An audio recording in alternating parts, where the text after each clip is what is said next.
If you're enjoying my videos, make sure to leave a like, tell your friends about my channel, and subscribe for more Magnacious content.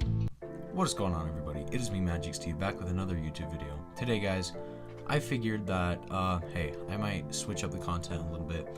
It's mostly been food reviews, and I haven't posted for a few days. I've kind of been taking a break. I did go on a camp out, but that's besides the point. Today, I'm going to be bringing you guys a game review. This game has been out for, I think a little over 3 weeks now, and it is The Elder Scrolls Blades, and it's the newest installment in the Elder Scrolls franchise, and I'm really excited to do this video, and I have some pre-recorded gameplay for you guys that I'll be showing you guys. So yeah, let's get straight into it. So from the get-go, the design and graphics are stunning. They are actually breathtaking. Like, first time I saw this game, I honestly thought this game was going to be bad graphics because it's a mobile game, but no, Bethesda have outdone themselves once again. I mean, look at this architecture. This is the town. It's still in repair because I've only had this for like a week, but the building is so nice, the architecture, and so is the scenery, and you guys will see that later.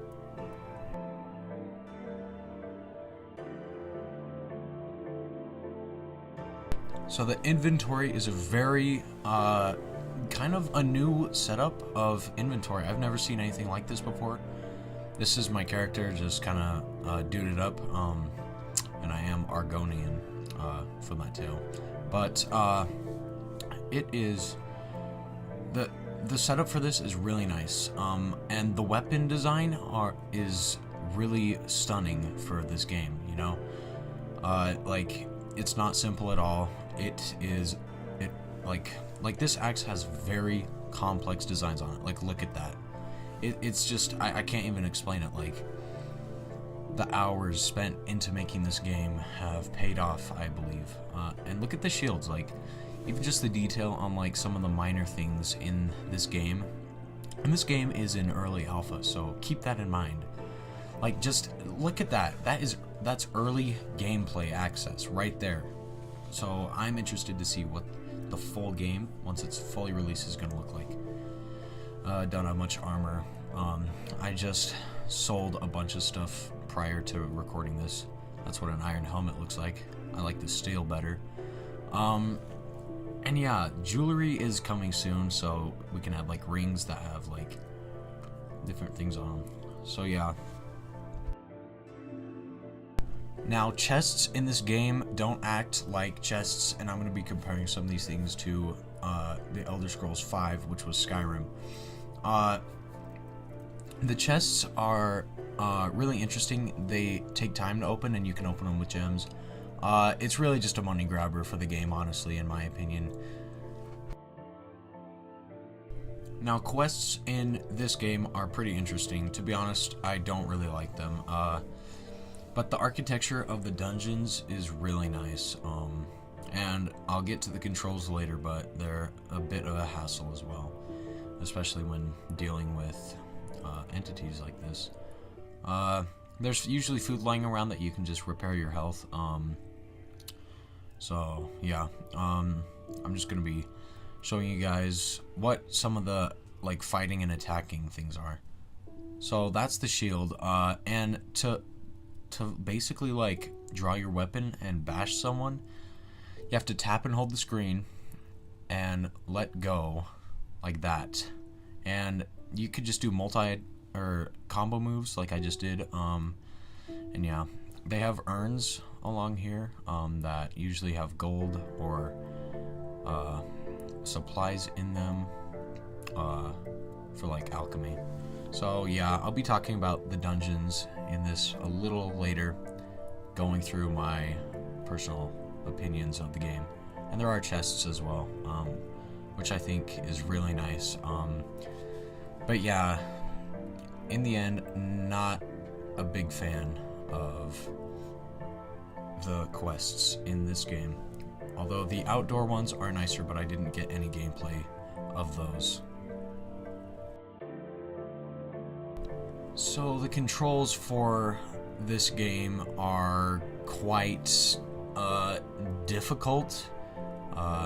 These are just my settings. You don't need to look at that. But yeah, as I was saying, the controls are pretty screwy. On the right-hand side of the screen, that's the joystick to like look around.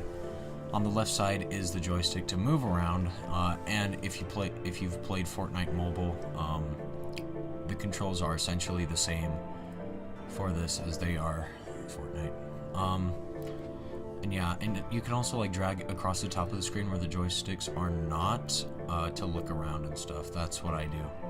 Just gonna walk in circles to show you guys how it works. And the controls actually run pretty smoothly.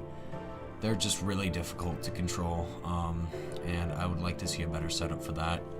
Maybe, I mean, and it is a mobile game, so it's not going to be really easy, but yeah, those are the controls, just looking around. So yeah, let's move on. So as I mentioned before, this game is in early release. It's in the first stages of developing to be a game, and yeah, I'm really glad that Bethesda has released it, so we can kind of get a glimpse at what might come from this game, and I really hope they do add a lot more things. The bad thing about Blades that was so great about Skyrim is open world exploring. In Blades, there's no open world exploring. You can't just go out into the wild. And I'm not a big fan of that. It only lets you stay in town. It lets you fight in an arena, which is a different game mode of it. It lets you fight the Abyss, which is an endless dungeon where you can just keep fighting enemies until your swords break. And then there's the town. And to be honest, I really don't like the setup of that per se. I love open world exploring. That's what makes games great, in my opinion. So yeah, that's kind of a downside of Blades. And another downside is the fact that there's only like 5 dungeon designs, and they just reuse those and just put different things in the dungeons, which is alright, but you need a change of scenery, which is why I like the quests that take place like back in the woods a lot, because it's more open world, you know. I don't like spending time in a dungeon in a game. I like to explore the woodlands of it, you know. So that's also a downside if you're like me. But I don't have a whole lot of high expectations because I haven't really seen anything like this before. They're kind of taking a new approach on it, and I think that there is a lot of potential. And I really hope that like Bethesda stays with it to update it and make it epic. I'll just be straight out. But yeah, so I have a lot of hopes for this game that might not happen, but if they do, I'll be happy. Another thing that needs to be fixed are the controls. They have got to go, or at least find a better way of controlling them. Other than that, the whole game is amazing, and I have just scratched the surface of it, and I'm yet to be amazed by what it holds in store for me. So, with that being said, thank you so much for watching this video. It's been longer, but it's a game review. And yeah, if you liked it, leave a like, comment, share with your friends, and subscribe if you feel the need to. And I'll see you guys in the next video.